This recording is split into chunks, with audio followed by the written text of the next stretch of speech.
Minsan daw po, may isang tatay, 80 years old, nakaupo sa sofa. Katabi niya ang kanyang anak na 40 years old.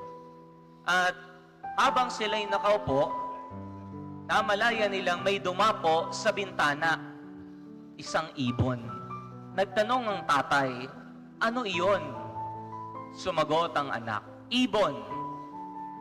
At maya-maya, ilang minutong lumipas, nagtanong muli ang tatay, ano iyon? Parang nainis na ang kanyang anak, pero sinabi niya, kasasabi ko lang po sa inyo, tatay, ibon yun. Nalungkot ang tatay dahil para bagang naramdaman niya ang inis ng kanyang anak. Subalit maya-maya muli, ilang minutong lumipas, nagtanong muli ang tatay, ano iyon? Nang gilalas na po sa galit ang anak, pinagtaasan niya ng boses,